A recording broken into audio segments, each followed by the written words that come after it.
afternoon, everyone, and welcome to the Redlands Planning Commission meeting for August 25th, 2026. We do have a quorum present. We're going to start off with item number 1. Are there any public comments on items not on today's agenda? And I do have one speaker slip, so if we could welcome up Carl Overholt. And then I did also email a while ago, so I was told you got that already. But I can make this meeting. I know the last couple meetings got canceled, so I can make this one so you don't have to read that one, obviously, out loud. So first off, good evening, commissioners. My name is Carl Overholt. I have briefly emailed or talked with city council members Denise Davis, Mario Sacedo, and Eddie Tejeda. I've also I've been contacted by both assistant city managers Kurt Wilson and Daniel Garcia about what I'm about to talk about. I was told they would get back to me, but I thought it'd be a good idea to express my concerns here as well. I am a Redlands resident. I just started my 24th year teaching for the Redlands Unified School District. I'm speaking tonight to address the city's approach to short-term rentals and to propose a practical, common sense solution. Like many local families, my wife and I have felt the squeeze of rising living costs. With our daughter currently in college, rising home insurance, and soaring utility bills, finances were already tight. Then during the recent budget cuts, my wife lost her job as a counselor with Redlands Unified School District. To create a little breathing room without taking on a second job on top of teaching, we looked into home sharing. We were hesitant at first, but after speaking with several Redlands homeowners who host, our minds were put at ease. We learned we could handpick, thoroughly vet every guest. The few guests we have hosted were quiet, respectful, and wonderful. The extra income made a world of difference for our family during the 5 or 6 weeks we were able to home share. Everything was going smoothly until an individual neighbor complaint brought city enforcement to our door. Right now, Redlands relies on a 30-day minimum rental definition to quietly prohibit short-term stays. Yet well over 100 short-term rentals operate across the city every day. Because there is no formal framework, the city relies on passive, complaint-driven enforcement. This creates a deeply uneven playing field. Honest, responsible homeowners are shut down simply because of who lives next door to them, while over 100 operate without issue. Enforcement should be guided by objective city policy, not selective complaints. Rather than relying on an unworkable ban, I urge the commission to establish a formal owner-occupied home sharing ordinance. Permit short-term rentals specifically when the primary homeowner remains on site during stays. When a homeowner is present, the typical concerns disappear. There are no unmonitored parties, no parking takeovers, and no neighborhood disturbances. Meanwhile, it supports local families facing economic hardship and rising California living cost. It serves our city providing lodging for visitors to the University of Redlands, local hospitals, and local events. It generates municipal revenue by possibly even allowing Redlands to collect a transient occupancy tax, which other cities do. Please replace selective, complaint-driven enforcement with a clear owner-occupied ordinance that protects neighborhoods, supports dedicated local residents, and benefits Redlands. Thank you for your time and service. And then I have just like a proposal that with my name and some more information if you're interested. So, thank you. Yes, she can pass it out to us. And I just want to say thank you for your comments. And although we're not prepared to necessarily discuss this with you today, we will speak with the director and figure out what our purview is and how we might proceed. But we do appreciate your comments. Thank you. Okay, moving on to item number 2, presentations. We have none. Moving on to item number 3, the consent calendar. Item A, meeting minutes of June 23rd, 2026. Item B, time extension for commission review and approval number 918. And item C, commission sign review number 500 for 2 Carmack signs. Are there any public comments on the consent calendar or any public speaker? No, I don't have any public speaker slips. Is there anyone here to speak on the consent calendar? Seeing none, do we have any on Zoom? Commissioners, do you wish to pull anything from the consent calendar to discuss? Commissioner Sampson? No, I was just going to move to approve. Okay, go ahead. I move we approve consent calendar. Do we have a second? I'll second. Okay, and Ms. Colson, could you please take a roll call? Commissioner Dominguez, Yes. Vice Chair Elliott, Yes. Commissioner Gellenhammer, Yes. Commissioner Swish, Yes. Commissioner Smith, Yes. Commissioner Stanson, Yes. Chair Shaw. Yes. Okay, it has been moved by Commissioner Sampson, seconded by Commissioner Gonzalez to approve the consent calendar. Motion passes. Thank you. Item number 4, old business, we have none. Item number 5, new business, 5A. Item 5A is a consideration of commission review and approval number 985 for a request to construct a medical office building with an outpatient surgery center and urgent care clinic, including new parking lots and related site improvements located at 1301 California Street by Kaiser Foundation Hospitals. Has any commissioner had any ex parte communications with the applicant or others regarding this item? Seeing none, staff presentation by Brian Foote. Mr. Foote. Thank you, Chair.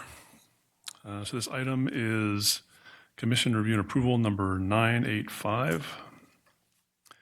And this project site is located at 1301 California Street. This is just north of the Interstate 10 freeway and the off-ramps at California Street, adjacent to what we refer to as the Donut Hole, the county unincorporated area.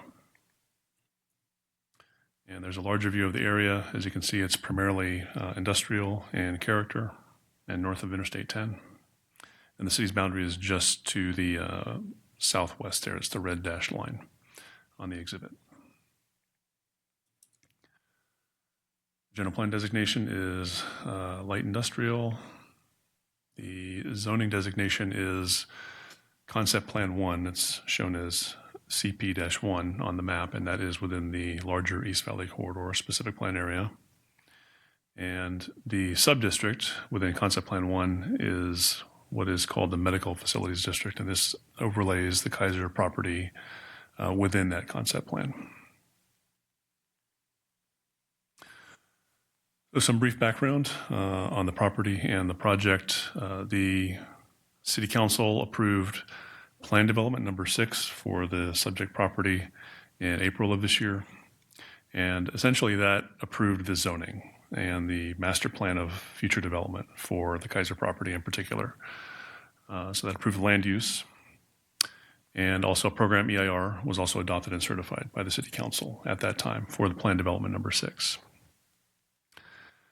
And then this is a little bit unique for the plan development in that subsequent entitlements or development of individual buildings on the project site would require commission review and approval. So that's what brings us here today is commission review and approval number 985. And this is for phase 1 of the master plan for that Kaiser property. So the next few slides will show the 4 phases that were entitled under the zoning plan development number 6. This is phase 1 before you today, and this is the medical office building and the highlighted area on the exhibit. And then the existing office building and almost all of the existing parking lot would remain as is. A little bit of changes around the edges on the north side and the westerly side, but for the most part, the existing office building and parking lot is going to remain as is. And a future phase 2, time not determined right now, but a future phase 2 would be a new hospital facility and above ground parking structure. And those are indicated on the exhibit. And then a future phase 3, again, the time not known precisely right now, would be a 3rd medical office building as shown on the exhibit. And then a possible potential future phase forward would be an additional wing to the hospital building.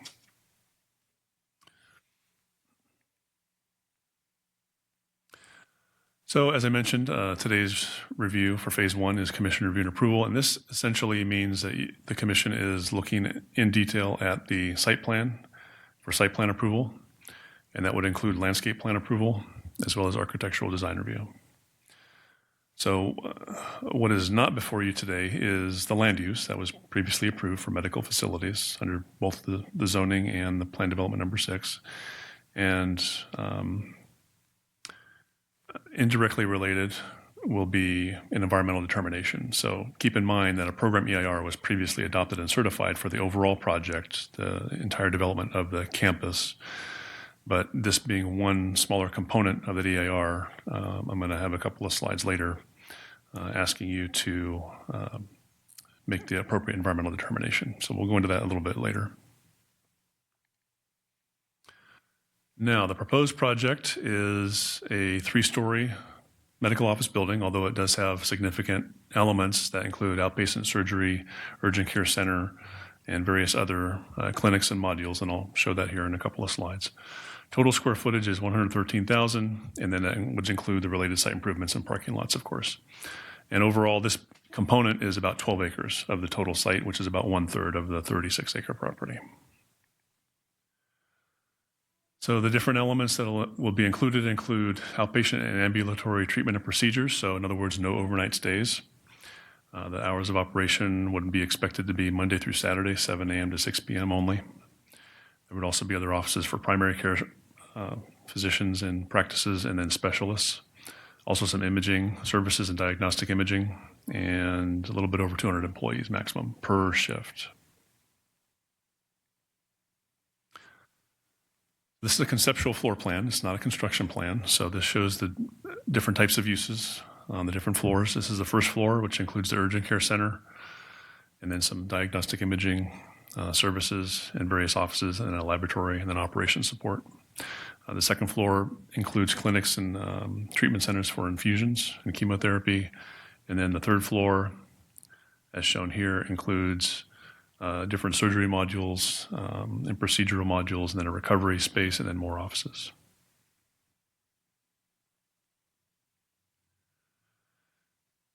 Now this exhibit shows the existing site plan and the existing office building. Their picture there in the upper left corner shows the existing office building. And then the proposed site plan would essentially build out the central portion, the southerly portion of the project site, and that's indicated on the exhibit. Right now, there's an existing driveway on California Street, which is the right side of this exhibit, or on the east side. And then the southerly driveway would be expanded and improved.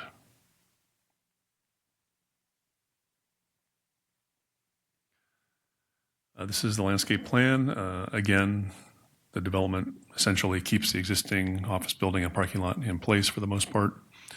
And then, as you can see, fully landscaped site in conformance with the East Valley Corridor specific plan.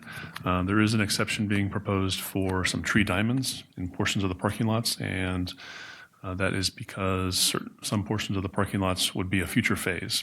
So the tree diamonds are proposed rather than larger planters in some areas in between the double rows of parking.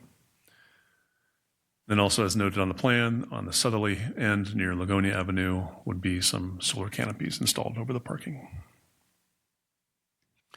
There's various pedestrian walkways and pedestrian spaces on the interior between the buildings and around the new medical office building as well. It's a little bit hard to see on this exhibit, the level of detail, but the attached plans show some more detail.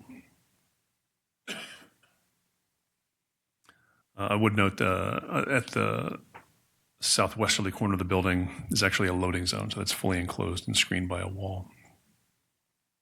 That's noted as LOZ on the exhibit.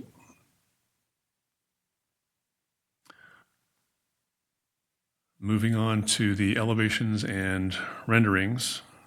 We have a full set of elevations and renderings. The entry court, or from the east, entering the site, this would be the front of the building as viewed from the California Street driveway.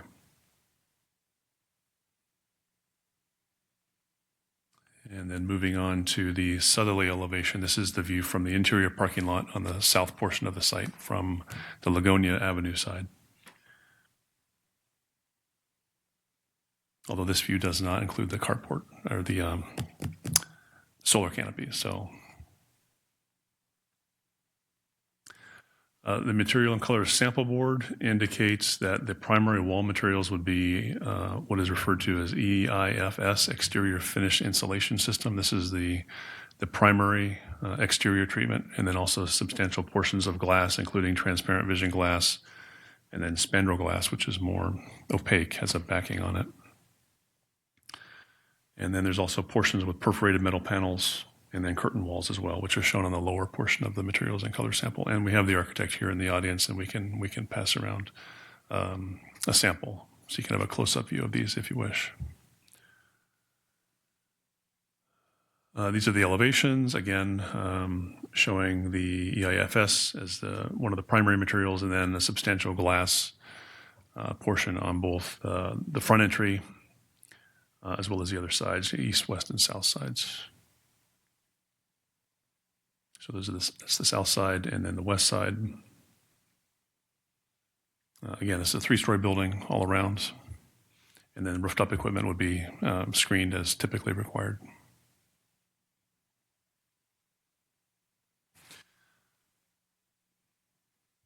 Okay, so the staff report goes into further analysis about the project's conformance with the plan development and the development standards. So the proposal is in essentially full conformance and consistency with the entitlement, the plan development number 6. It does vary. It is a 3-story building, not a 4-story building as originally contemplated for the phase 1, which is fine. It has a little bit smaller square footage, 113,000 square feet. So it's about, I believe it was 50,000 square feet less at 113 versus the original entitlement. The site plan is essentially the same as shown in the plan development.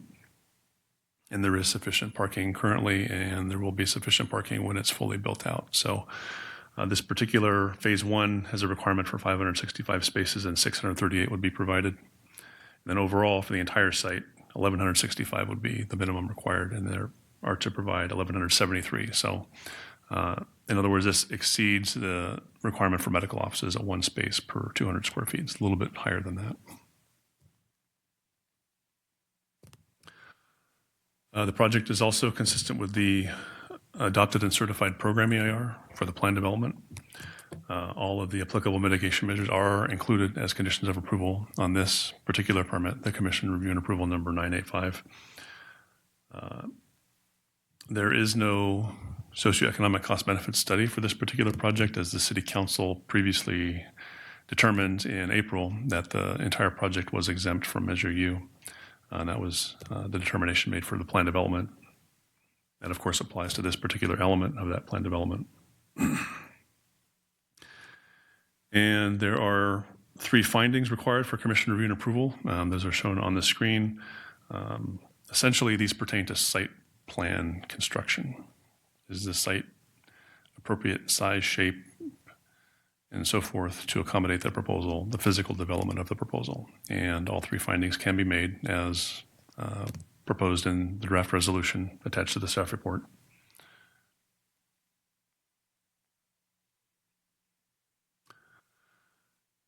Now, moving on to environmental review. As I mentioned, there was a program EIR previously certified and adopted for the plan development, which is the master plan for the future campus. All the mitigation measures are listed as conditions of approval, and staff is proposing that no further environmental review is necessary, and that's under section 15162 of the CEQA guidelines. And there are some important findings that need to be made for your determination that no further environmental review is necessary, and these 4 are listed on the screen. So this phase is within the scope of the program that was previously analyzed in the program EIR, and we believe that it is. It's matching identically to that project description in the program EIR.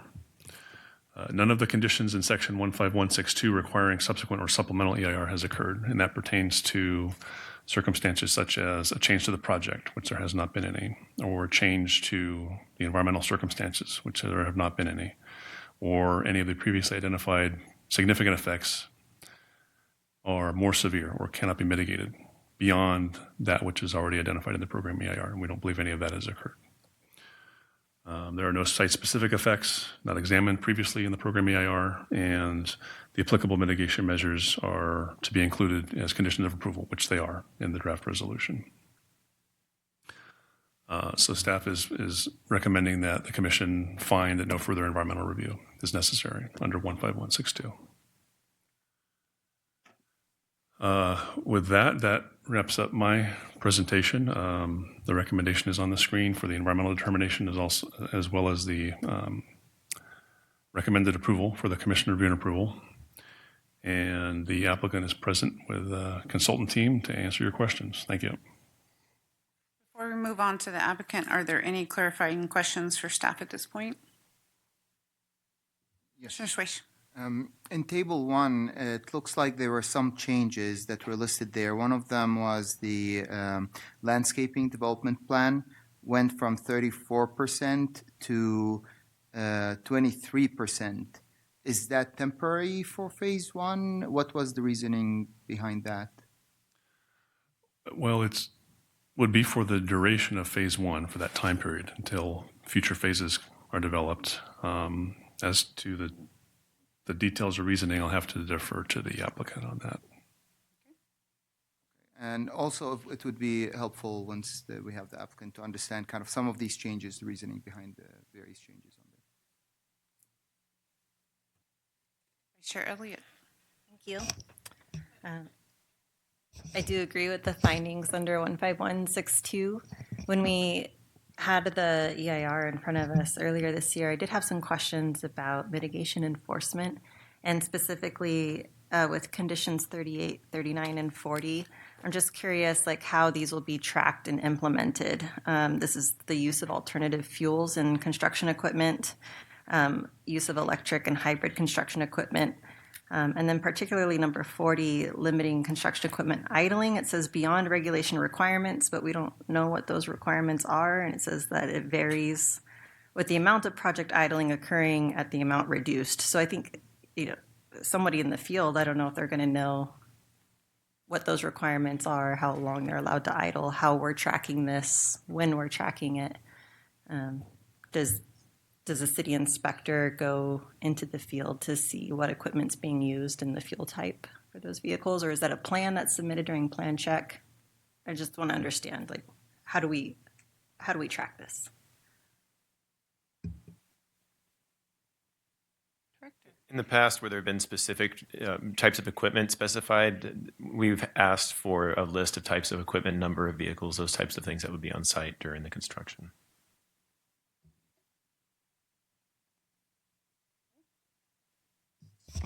And then what about the vehicle idling? Like, do we know what the limits are, or who knows what the limits are and how that's monitored?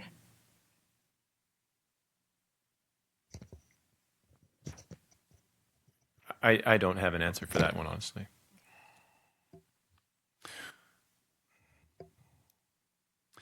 Well, typically any special notes or conditions would be included on construction plans, and then either inspectors would need to verify or the planner would need to verify during construction. Thank you. So if the commission deems it necessary, those conditions for enforcement can be added into the project?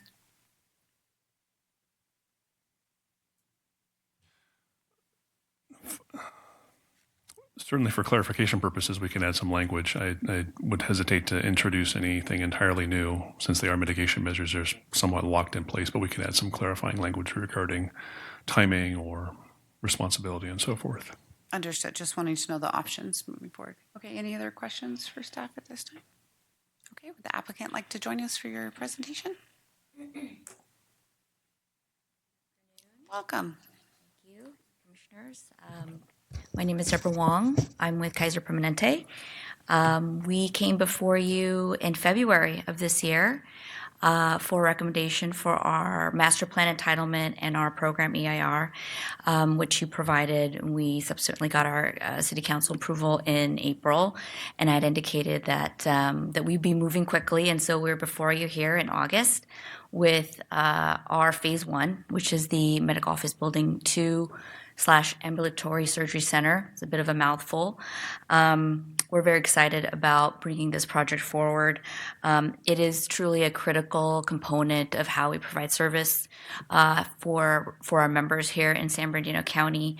If you've been to our medical office building in Redlands, it is very busy, and I'm confident that on day one that this new project will only add to just the kind of the energy and the activity that's going to be going on this campus. one of the critical parts of this project is the fact that it's not only your medical office building where you see your physicians and your specialty care physicians, but there will be 6 ORs. And it means that for surgeries that don't require a hospital stay, so your more routine surgeries, members can come to this campus instead of going to Ontario or Fontana Medical Centers or beyond. So I think I'm very confident that on day one that we will be very busy, and it's going to add certainly the campus, but I think to the area as well. It's going to be a great addition to the area. I just wanted to thank staff for partnering with us. We've actually brought this project forth in 2022. Took a bit of a pause during the master planning. We came back, and this year has been very busy getting our entitlement approvals. This will, assuming you approve our CRA, this will culminate the entitlement for this project, for the master plan and for the phase 1. And we are very busy, actively working on our permit packages today. And very excited about the project. And if you were to approve the project, you're going to see a lot of construction activity very soon. I have here our architect, our civil, our government relations, our traffic engineer. We're all here, so hopefully we can answer your questions. Thank you. Thank you. Yeah, okay. So we will open it up for questions for staff at this time. Commissioner Swish, you want to start with your questions? So back to the question regarding the reduction in landscaping, as we have discussed the CUQA, we already voted on that last time, but any potential impacts of things that have changed from the initial planning approval that we did last time to now with phase 1 being slightly different. I'm curious to the reduction in height, just what decisions played into that, but the component regarding the reduction in landscaping overall, if you can speak to that.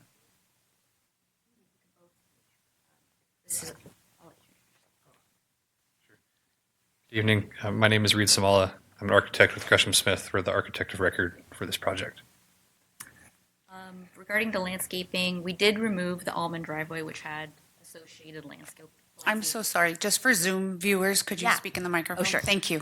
When we removed the almond driveway, that did remove some of the landscaping along the almond driveway. Also, I think in the master plan, we did not show the solar canopies that we're adding. There's some existing, and then we're adding some as part of this project. So the landscaping did get revised because of that. But those are the two main things. Is there anything else? The only thing we would add is that the sort of disturbed land of phase 1 is slightly smaller now than it was in, so that contributes to the number as well.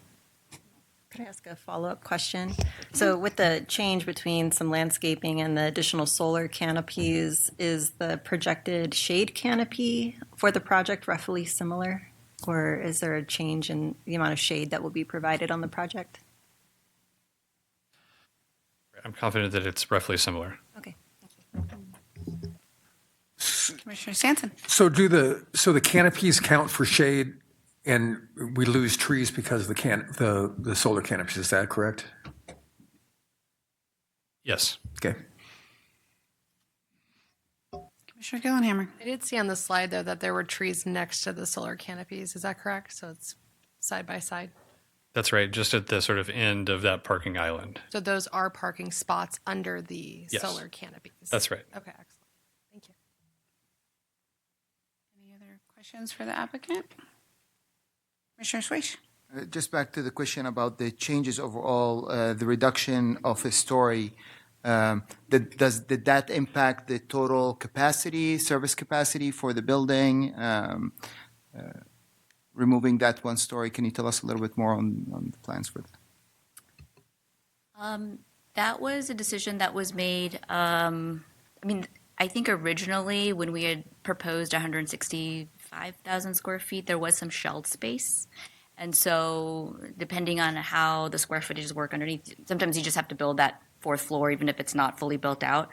I think with this iteration, obviously the shell space was removed, but certainly it meets all of our service needs. That's why it was right-sized for that building. Is there anything more? No, that was my understanding was that it was just for the current, right sizing the current needs now, and understanding that in the future there is a MOB3 that could be that is planned for the site. And so with knowing that, Kaiser was confident in taking one floor off today, knowing in the future they could still add additional medical office space on the site. So just to confirm, in terms of your plant capacity for phase one, that was reduced, but with the stipulation that when you go to phase two or phase three, you could potentially increase the capacity from the original plan for those phases. That's our intention. We entitled for the master plan 165,000 square feet. So whatever the difference is, I think it was 30 or 40,000 square feet, we would transfer it to the phase, the third phase, which is MOB 3.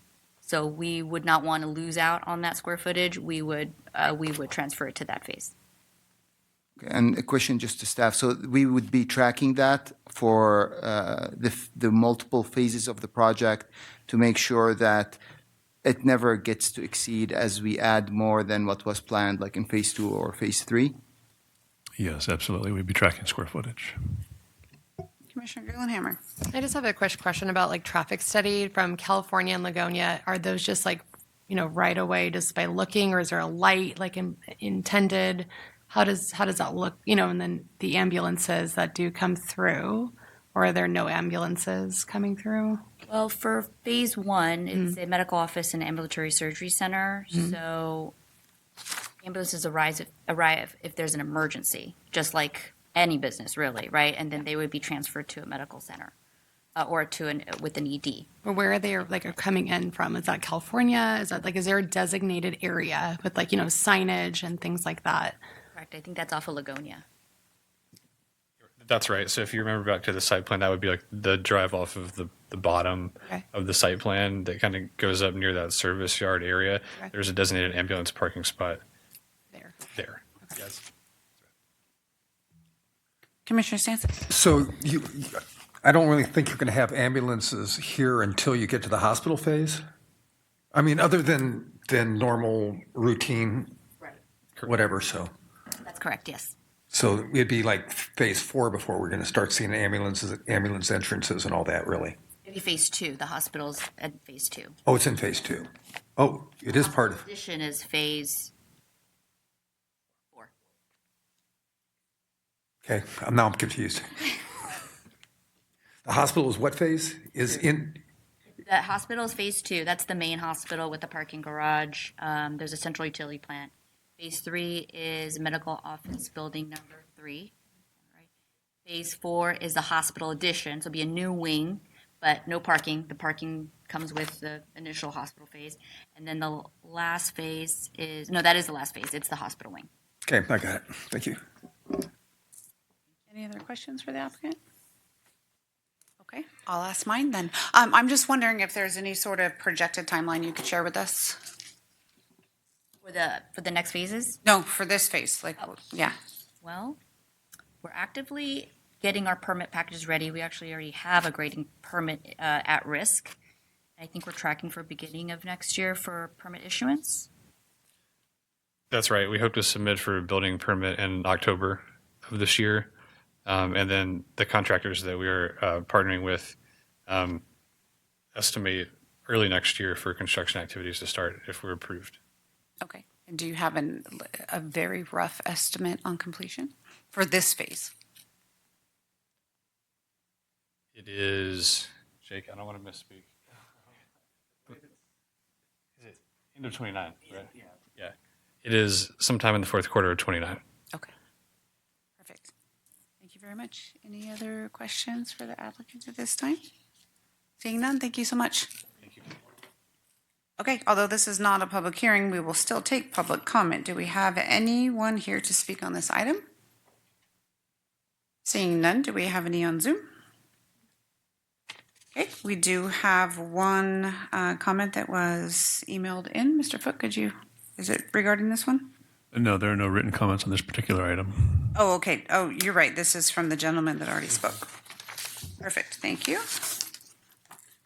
Okay, I'll turn it over to the commissioners for deliberations and findings. If you could please bring up the motion on the screen, and I'd love to hear from you guys on what you think.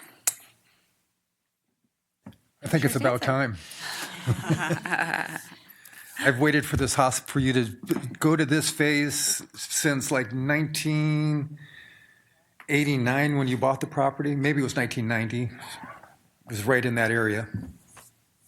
So I'm looking forward to you moving forward on this as being as a Kaiser patient. So I don't want to go to Ontario anymore. Thank you.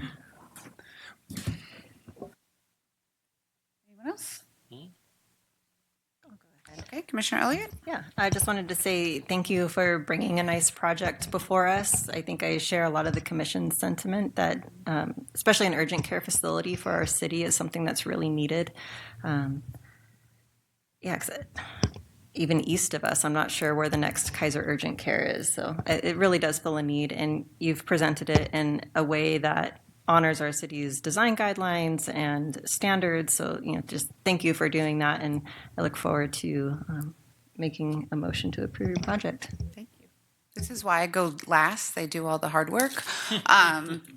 Thank you very much for this project. I know lots of people I'm glad you're starting with the urgent care, so people are going to have somewhere closer to drive when it's something that's non-emergency, so that's really appreciated.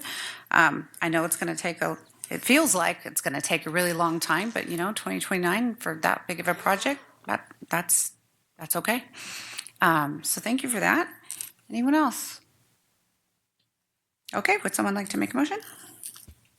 Make a motion to adopt resolution number 1757 and approve commission review and approval number 985. Second. Okay, it has been moved by Commissioner Swish and seconded by Commissioner Stanson to approve commission review and approval number 985. Ms. Colson, if you could please take a roll call vote. Commissioner Dominguez? Yes. Vice Chair Elliott? Yes. Commissioner Gillenhammer? Yes. Commissioner Swish? Yes. Commissioner Smith? Yes. Commissioner Stanson? Yes. Chair Shaw? Yes. Okay, motion carries. Congratulations. Thank you. Moving on to item number 6, announcements and commissioner comments. Commissioner Stanson?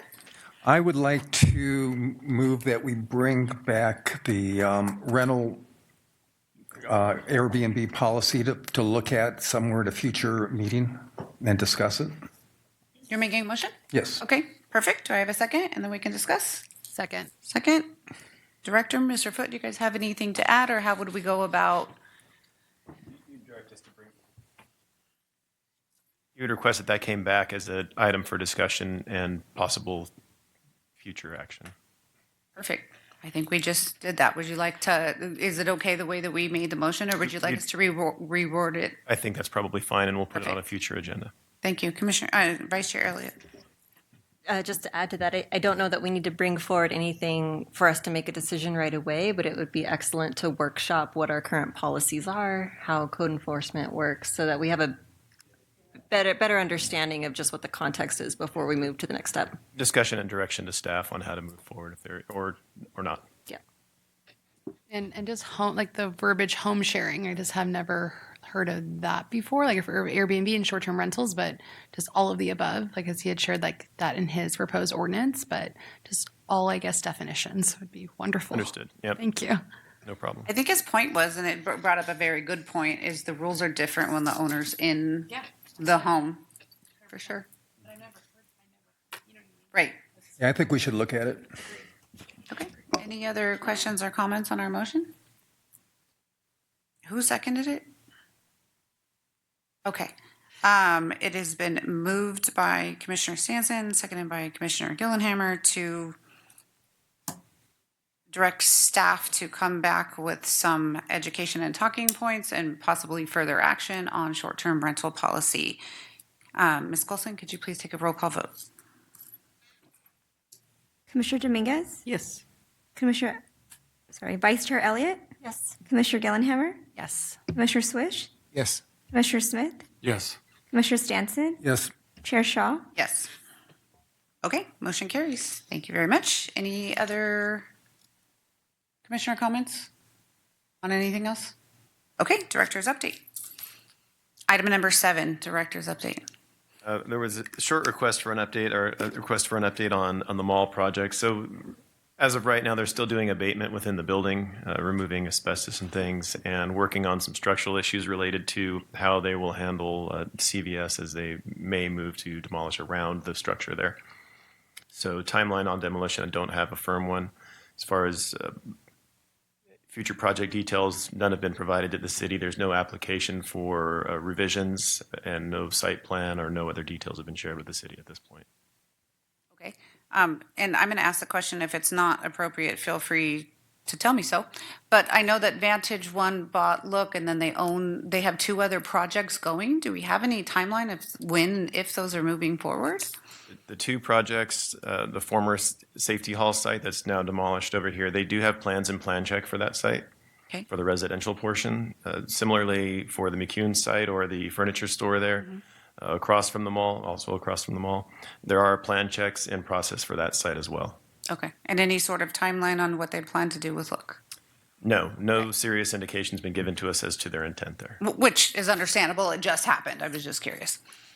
Commissioner Gillenhammer. May I ask just real quick too about the Vaughn's Plaza? Oh, thank you. Vaughn's, we are regularly checking in with Vaughn's, or the owners of that site, I should say, and have not been given any clear indication of who their tenant might be, although what we regularly have heard is that they are in talks with a tenant, and we do not know who that is or what that is. Okay, thank you. Okay. Any other? Oh, Commissioner Gonzalez. Dominguez. Sorry. My gosh, I'm What so about sorry. the building, old Burlington building? There have been various discussions about tenants there, although I don't have any plans and plan check or any confirmed details of anybody who's going in there. Okay, thank you. I have a general question. I don't know if it's even appropriate for the staff, but what are our plans for overhead electric in general in the city? Are there plans for mitigation, like disaster management mitigation, to underground electric poles or anything like that, especially with all the heat that we are seeing? Overall, things are undergrounded as development occurs. Mr. Young, do you care to add to that? There are development requirements for underground utilities when vacant properties develop. There, if you want to read the municipal code, section 1717 something 0, section G, which lists the requirements for undergrounding and then lists the reasons to not do the undergrounding but pay an in lieu fee, which then it's up to the city council to decide how that in lieu fee gets spent, or for developers to not have to pay the in lieu fee at all. All that's listed in the municipal code. Edison on their own is doing underground projects in high hazard areas. Last year before, they did some up on Sunset, where there was concerns. They're throughout the city hardening all their facilities to try to minimize the risks. Thank you. Vice Chair Elliott. I have a related follow-on question that's project specific. I can't recall the name of the project, but it's at the southwest corner of San Bernardino Avenue and Wabash Avenue. It's one of their tract home developments. There's some power poles that are in the right of way, but the curb and gutter has largely been constructed. I wanted to better understand a sense of timing. I understand it's probably Edison who has to relocate those poles, but is there any motivation from the city to help make that happen faster? And the reason I bring it up too is because the traffic control around that intersection leaves a little bit to be desired in terms of it kind of looks like you can turn right in the right turn lane. There, the right turn lane's constructed, and there's kind of like a token cone that's in the way. But you can tell that people have oopsied and tried to drive that way, but there's a pole in the road. So I guess to summarize, question on timing of the relocation of those poles, and is there anything that we could do to work with the contractor to maybe improve traffic control so no one's going to run into that pole? I'll have an inspector go out, take a look at things, see if there's a way we can improve it. The contractors are in a difficult bind with Edison because Edison says, here's our timetable of when we're going to be doing things. Thank you. And so then you have developers who are, they've bonded for those, getting those improvements done. They want their bonds released. They want their project complete. There was one tract a few years ago where everything was done except for a single pole right at the entrance. And it's not the developer's fault that Edison is working, to get things done, just not at other people's timetables. So we do our best to try to coordinate with the developers, but still keep things safe. Thank you for bringing that up on the corner, and I'll have someone go out and take a look at it. Just for a question, I just finally processed what you just said earlier. When a developer opt out of making the change but pays a fee instead, is that what you said? Once we receive that fee, do we then underground it or work with Edison to underground it, or they just pay the fee and the electric remains where it is? When a developer pays an in lieu mitigation fee, there is no obligation on the part of the city to go out doing undergrounding out in front of that development. It's up to the council to aggregate those monies and then determine where they would like to do an undergrounding project. So the city does not take on the obligation to go underground in front of tract number such and such if an in lieu fee is paid. Oftentimes the findings that are made to allow for payment of an in lieu fee instead of doing the undergrounding is distance is only a certain amount, this development has never undergrounded, and this development is undergrounded, and the people that are on Zoom, I'm waving my hands off to the side on either side, i.e. it's not a requirement that was placed upon other developments in the area because of when they developed, and there's no real benefit by just undergrounding this little amount. But if a project typically doesn't get to pay a waiver, if everybody else has had to underground and then this is all that's left, now you're not going to be approved for the waiver, and they get to do that. Follow up to that. So the in lieu fee, does that go into an appropriated fund that is dedicated for undergrounding in general, or does it just go into the city general fund? It does not go into the city's general fund. It goes into an account to be used for undergrounding, and then it's up to the council. They get to vote on where it's going to be spent. None of the rest of us get to. Thank you. This was very helpful. Anyone else? Okay. Seeing none, we will. Do you have anything else to update us on? I'll answer questions if you have them. I have no other updates. Okay. Mr. Foote. I believe we'll have a meeting on September 8th. 2 items on consent. I believe they're time extensions, and then 1 other item for general plan conformity, and then the somewhat revised alcohol ordinance. Okay. Thank you. With that, we will move on to item number 8, adjournment. We will adjourn to the next regular meeting date of September 8th, 2026.